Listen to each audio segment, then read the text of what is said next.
The bulldozer to me is a symbol of something which is happening in India, which goes beyond women and men and goes to the heart of what we consider the greatness of India. I think the kind of politics we witness today, in which the Prime Minister talks about freebies, is an insult to the poor of this country. Exactly. How dare he talk about freebies? It's my right to have a free education. It's my right to have the right to health. UAPA is a law that we are demanding should be scrapped. Yeah.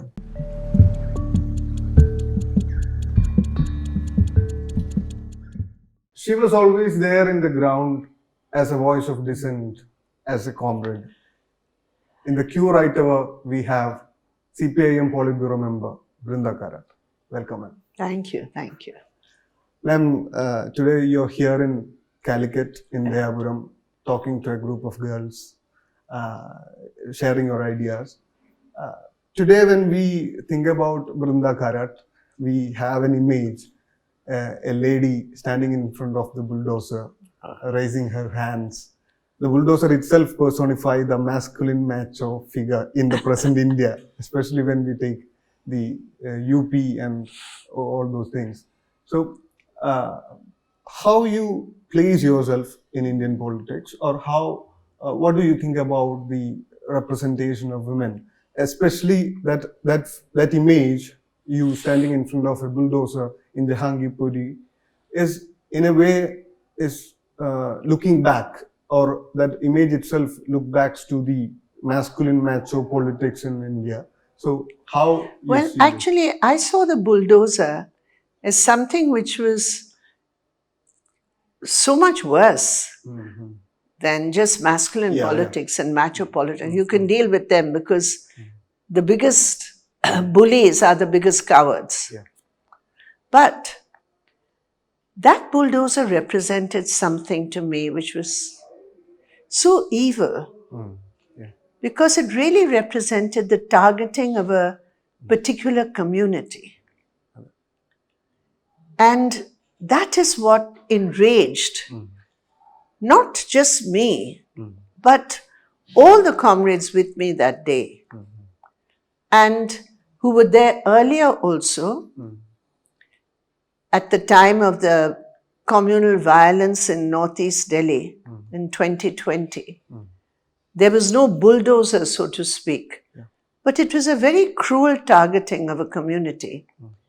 And the Delhi government, led by AAP, let them down. And it was the BJP and the RSS which was really responsible for the violence. Of course, there was retaliatory violence too. And we were there to help all victims of communal violence, whether they belong to the Hindu community or the Muslim.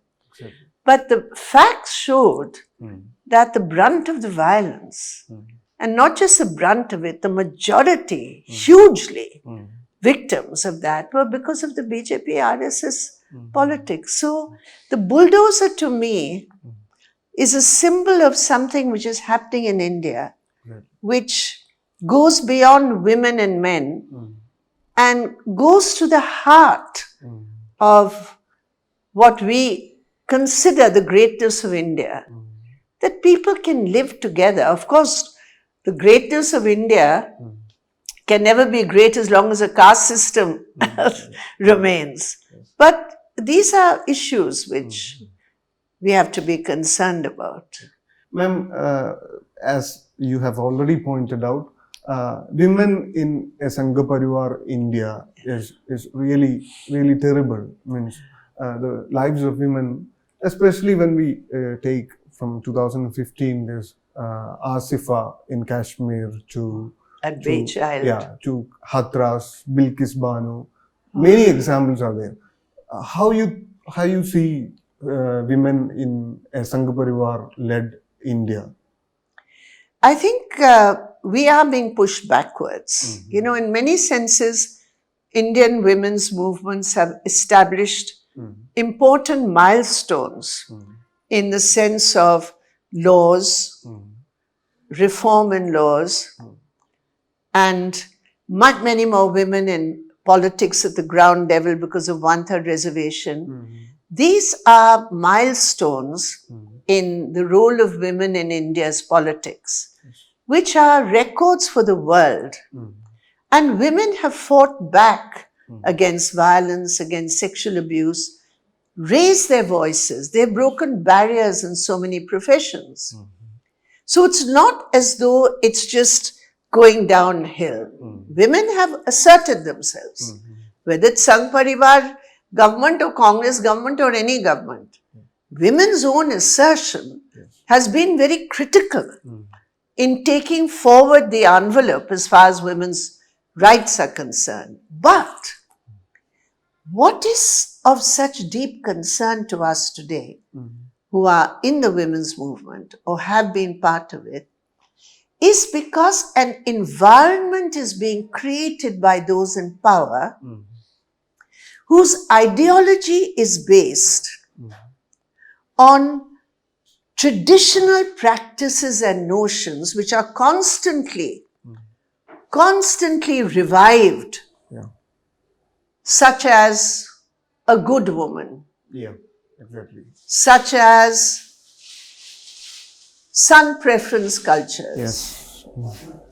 And when you have leaders saying, why should you have family population control by choice? You must produce more children and preferably sons. So this is part of Manuvadi cultures. And women in that culture, if they transgress the Lakshman Rekha, they deserve what they get. So what is happening today in India? Today, in fact, the 25th of November is the UN Global Day for Elimination of Violence. It is a very important issue. What is the situation of women in India? 86 women are raped every day, and that's only those who register their cases we know. 18 women are killed in domestic violence every day. 47 offenses under the IPC are registered every minute. Now, this violence against women, which has taken more victims than any war that India has fought, where are the voices of the government? Where are the policies of the government? And now the worst thing is, I just don't know how to respond to this, because it just seems to me that decades of our work in the women's movement is being challenged by somebody like that Assam Chief Minister, who made a statement after the case, that horrible, tragic, terribly violent case, where the girl was in a consensual relationship and then her body was dismembered. And the man who she lived with, he happened to be a Muslim. His name happened to be Arif. And this man, the chief minister, in an election rally has the audacity, the gall, the crudity, the insensitivity, the cruelty to say, vote for Modi, otherwise you'll have an Arif in every city. Has he gone completely off the rails of the double-engine government? Does he not know that the 18 women who are killed every day in domestic violence, the man who is their killer is not Arif, or need not be Arif? Or the 86 women who are raped every day in India, the rapists need not be Arif. Who are Bilkis Banu's rapists? Do I have to go down to this, that I even communalize violence against women? It is a shame on this country. It is a shame on the UN's call for global elimination of violence against women when you have men like this in power. And how does he have that power? How does he have it? How does he have the entitlement to speak such crude, cruel language? How? Because he's supported by that culture. Yeah.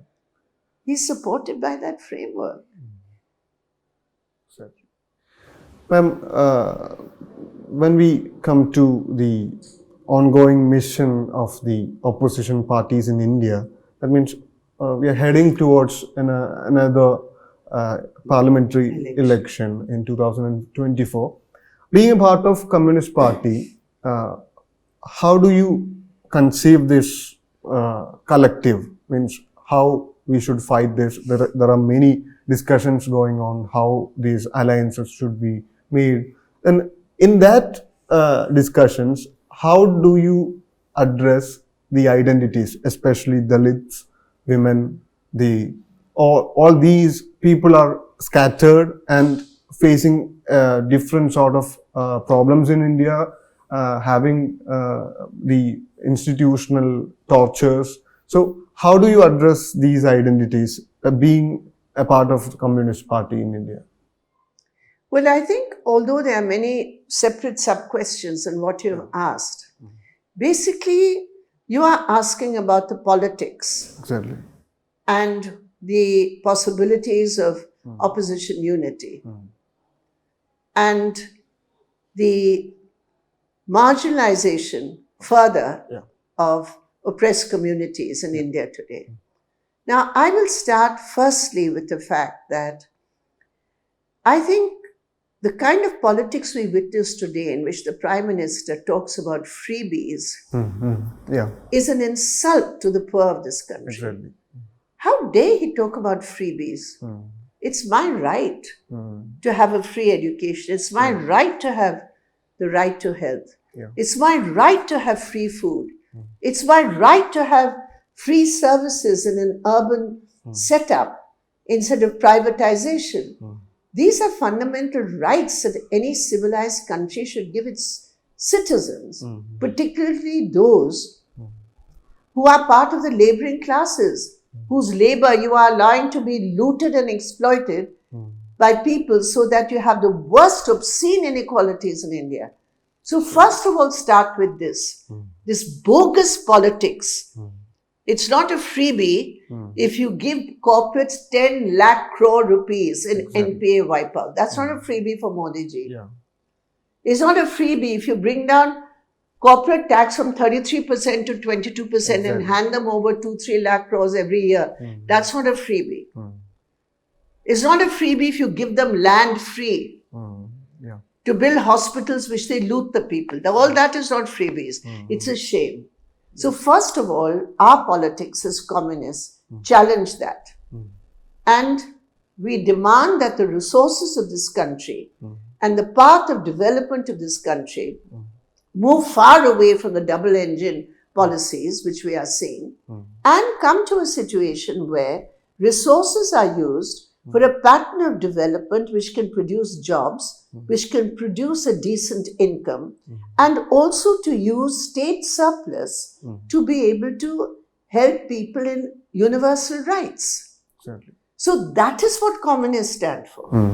So when we come into electoral politics, we can't say this is electoral politics, we forget this. And so our electoral politics is fought on the basis of alternate policies. We can't give up this and say, Acha, now we are allying with you, we'll be silent on this. We can't.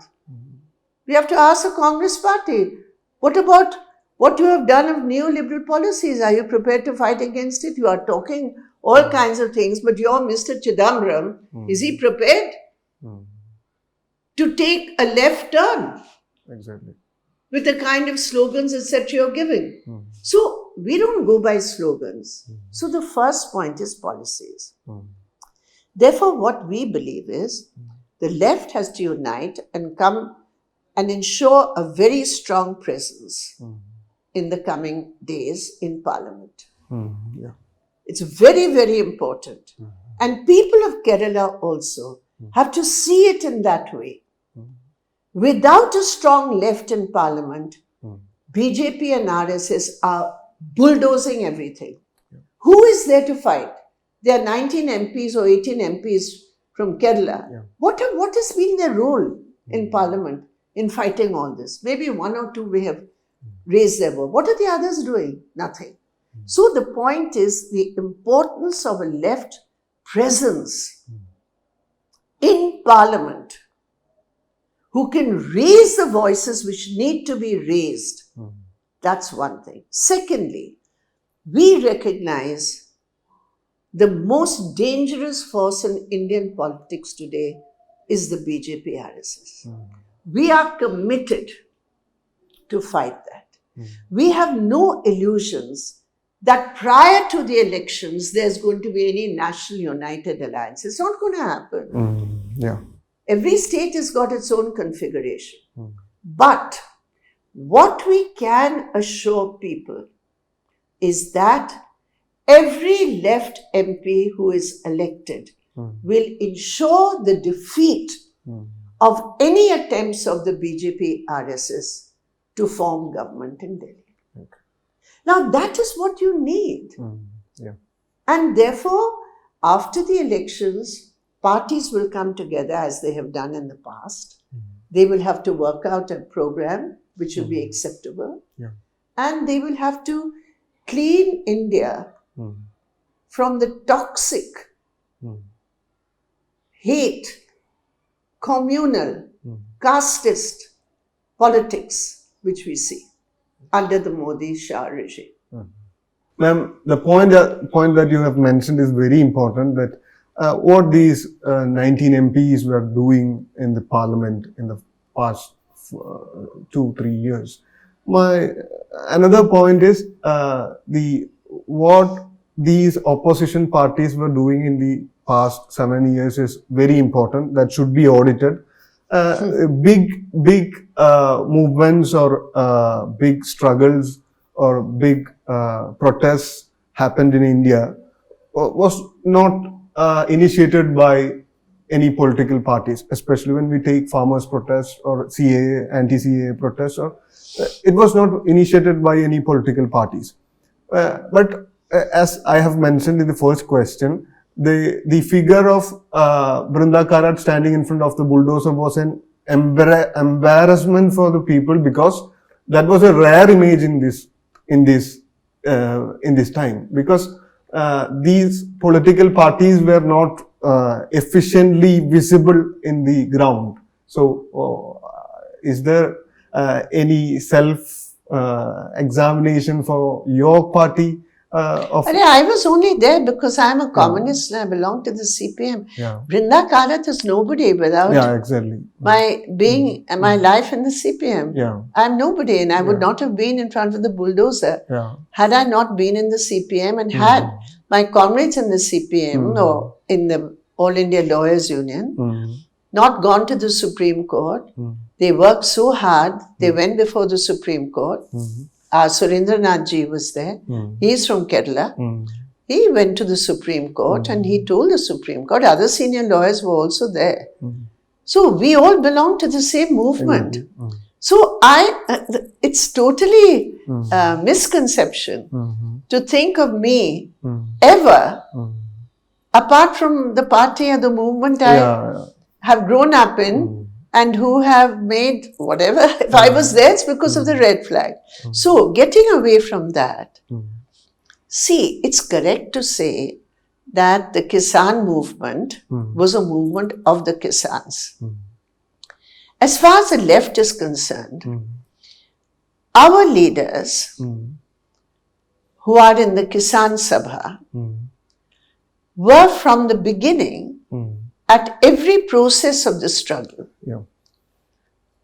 were part of it.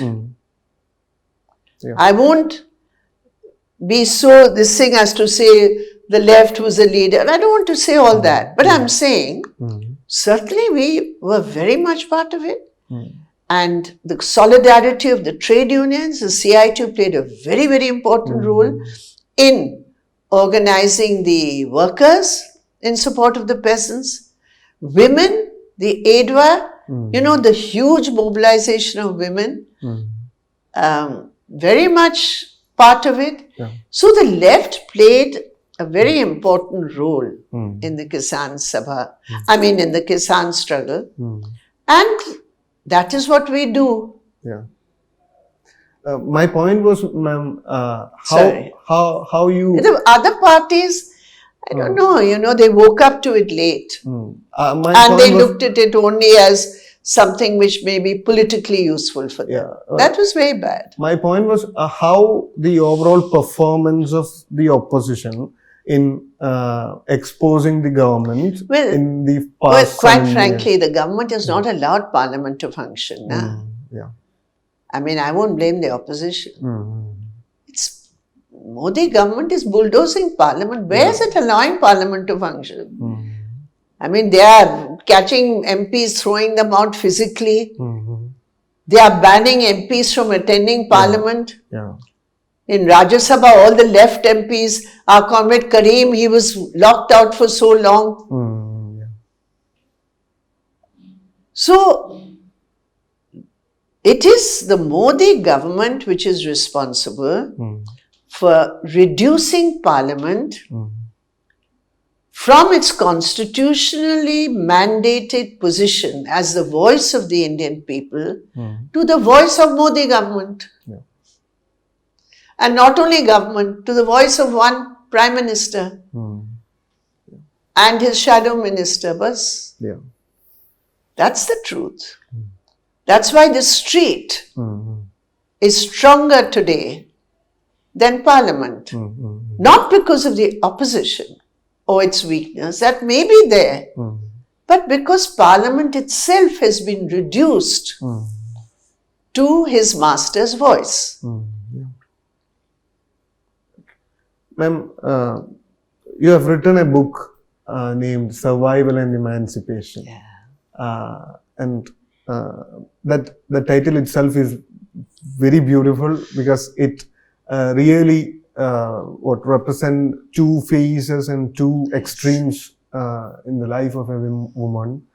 And there is a chapter in the book, Women Chief Ministers, about the women chief ministers. When we come to the political representation of women, especially in parliamentary politics, people in Kerala was having a very big complaint towards Communist Party when the party was elected the second time in Kerala. Majority of the people were expecting Shailaja teacher as the chief minister of Kerala or in the cabinet. So it would be a great step if you have selected Shailaja teacher as the chief minister of Kerala. How can you say majority of people? That's maybe your opinion.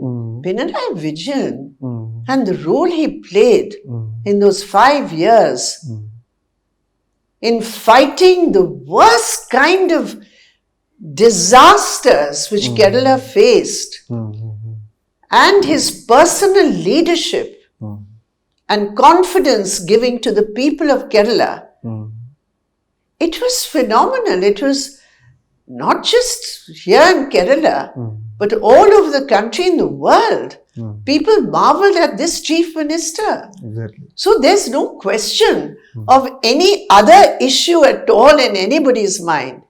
As far as cabinet is concerned, we have a number of people who were so talented, just as Shailaja is, and such huge contributions in the performance of government, in the relations with the people and so on.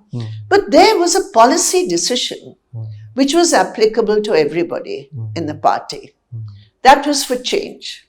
So that is what really triggered it. So I don't think it would be fair. I understand if there's a question raised that do you have patriarchal notions and practices or tendencies in the Communist Party? That is a discussion, and there are serious issues which we are addressing.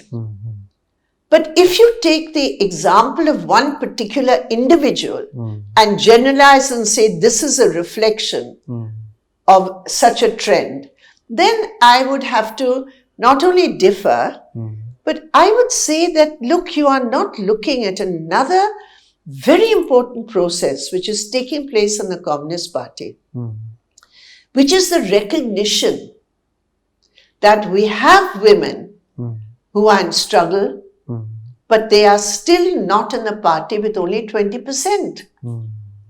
We have women who have tremendous leadership capacities, but why are they not in our committees? Why? Yeah. So this time in the party congress, there was a very serious discussion about it. And we moved a constitutional amendment. Now for a Communist Party to move a constitutional amendment, to recognize the problem of a lack of representation of women in a party, don't forget, which is not a miscalled party. You can't just ring up and say, I'm a member of the CPM. You have to fight for it. You have to go through quite a process. So that's where we are identifying. Why aren't you taking women as members? Why are you not bringing? So the party said, minimum now 25% members have to be there in the party. And every committee is being monitored. And in some committees, after this discussion, they have taken a decision. If you are sending new members, and if you don't have adequate number of women in the list, all the members will be rejected. So there are mechanisms which we are working out. And I would say the trend of progress and improvement in the party is something I am happy with. I'm not going to say I'm satisfied with it. Okay? I mean, frankly, I can never be satisfied until you have perfect equality and parity. So I'm not satisfied. But I am happy because I think the efforts over the years of both men and women in the Communist Party of India, Marxist, some change in concrete terms is there. Ma'am, here the point is people expect from this party because this party have this potential to make to change. transform that. To transform I and agree change. with you. So you have taken a stand that there will be no 3 consecutive term for a person to participate in the election. So that is a great step that you have taken. At the same time, But that is state-based. Everywhere we are not doing that because, you know, it depends on the state. Even within the state, sometimes it becomes, it becomes necessary. But I'm just talking to you about the general trend of change. That is there. And I also really appreciate your point. I really like that point. That is because people expect more of us. I mean, they don't expect us to be the same as others. They expect more. And when we fall short of that expectation, it disappoints people. And I really appreciate that point. So, ma'am, another side of this is when we were stuck in our home in the time of COVID, when we were stuck in our home at the time of floods in Kerala, we were waiting for the press meet of the Chief Minister in Kerala, and he and the cabinet was working as a machinery to coordinate everything.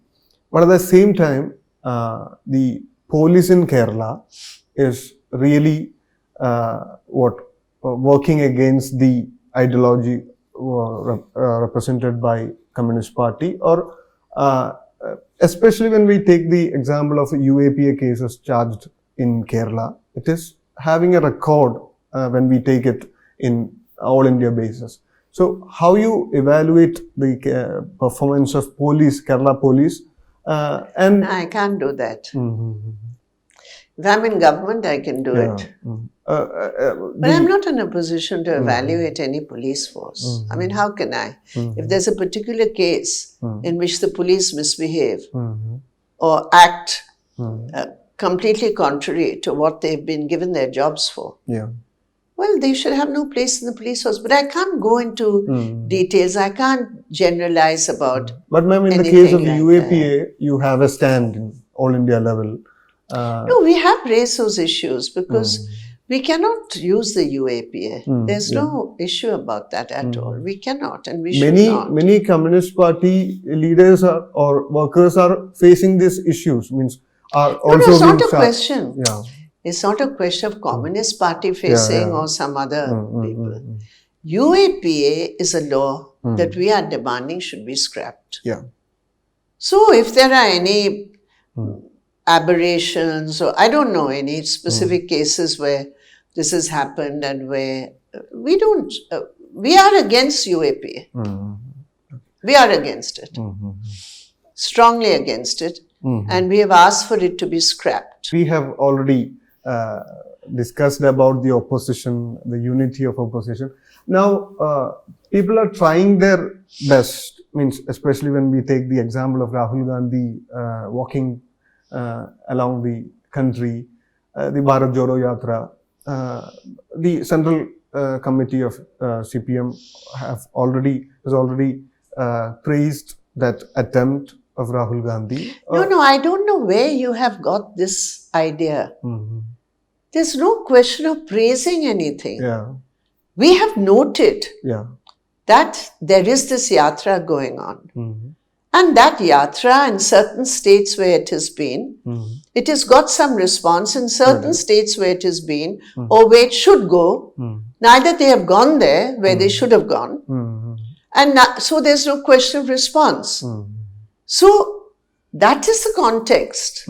So it's a political party's effort to come into relevance in today's politics. So every political party who is coming out and fighting against BJP RSS, that is what it is. But if you spend 18 days in Kerala, and here in Kerala you are going to be helping only those very forces who are you speaking against across the border, what is the credibility of it? So we are not commenting or praising or condemning or criticizing. It's a yatra which is being led by the main opposition party. Some of the states where it is going, it's got a response. But at this particular political juncture, this yatra has its own relevance or importance because it's an attempt to unite people towards a mission or something like that towards 2024, where these parties should stand together, especially the opposition parties should stand together to fight BJP. So the attempts from all these parties should be considered, right? Means should be acknowledged. When you come to Kerala, you attack the CPM. When you go to Telangana, you attack the TRS. When you go to some other state, you attack another government which is in power, which is you're not sharing that power. So, see, let's not try and put something on a political action which it is not. It is a yatra which the Congress party decided it required to be relevant in Indian politics. The name of the yatra is Bharat Jodo Yatra. So the message which is given, which is required for every party, and every party in their own way is doing it, to fight against the BJP and the RSS. But whether you are uniting to fight against it or whether you are dividing, whether you are uniting your own party to fight against it or whether they are divided, whether your own party MLAs are leaving you while you are talking about unity, that is up to the Congress to decide. We cannot decide it. So I cannot comment on a political activity of a party in the way that we are expected to comment. So it's neither praise nor criticism. You are doing something, you are trying to be relevant in Indian politics. You are raising certain issues, but you are also raising other issues which contradict Yeah. that. So all that happens in politics. I mean, everybody wants to know, why aren't you in Gujarat fighting? These are questions people raise, but why should we raise those questions, and why should we also try and answer them? Yeah. Congress is its own party, it has its own leadership. They are planning something, that's fine. Another important thing happening in India, or crucial thing that happens in India now, is the governors taking over the control of the state, especially in Kerala, in Tamil Nadu. It is a phenomenon happens especially very tightly in southern states. So how do you see that in No, Kerala? in fact, it's not only... This is part of a much wider assault on federalism. Financial federalism today is one of the critical issues. They are taking away all the revenue of the states, including Kerala. They are not giving us what is our right. And they are depriving all states of this. Even the GST which is owed to states is not being given. So it's an attack on federalism. And the governor of these states, instead of being an ambassador for the Constitution of India, they've become an ambassador for the government of India. Now there's a big difference between your constitutional role and your role as a partisan of those who have appointed you. So this is a contradiction which is there. And it is in Kerala, it is in Tamil Nadu, it is in Telangana, it is in Bengal, it is in Jharkhand. It is in most states where the non-BJP parties are running governments. So we are not against this or that individual. But what we are against is the use of the post of governor to push an agenda which is not in the mandate of the governor in the Constitution of India. If I want to push those issues, leave Raj Bhavan, go to the streets and fight as a political worker, whoever it is. Exactly. And the Pucci Commission, which was set up under the UPN, which gave its recommendations, has very clearly stated, A, the manner of selection of the governor should be changed. In what way? You must consult chief ministers of states before you appoint a governor. Secondly, you cannot have a governor who is a direct political worker without several years of a cooling off period. You cannot move from the assembly or parliament to Raj Bhavan directly. There has to be a gap. That's Pucci Commission. And thirdly, governors should not be chancellors of universities. This is the recommendation of the Pucci Commission. It gave its recommendations soon, just before Modi government was elected. Why they have not implemented it? Why they have never discussed it in Parliament? So these are the issues. Ma'am, day before yesterday, Supreme Court have mentioned about the posting of Election Commission. Especially in India, the conducting of elections is having some problems. Sometimes it is bulldozed by these election commissions and those things. So Supreme Court is asking that how transparent it is, the posting of election commission. You see, that specific case is an ongoing case. I can't comment on it. But I think it is very, very important that the Supreme Court is hearing this petition, whatever its findings may be.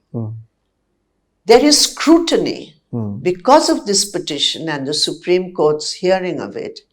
There is public scrutiny of what is happening in the Election Commission. That is essential.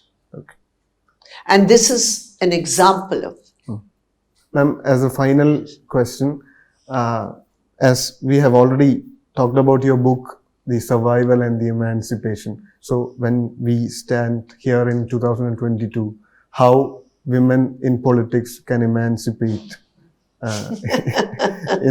emancipate themselves or emancipate Indian politics? emancipate. I think I'm more interested in emancipation of Indian politics. Yeah, emancipation of the first thing representation is, of women. Yeah. Why Modi government, with its 2/3 majority, has refused to bring the women's reservation bill? First, let them answer that question, and then we can discuss other things. Yeah. Okay. Thank you.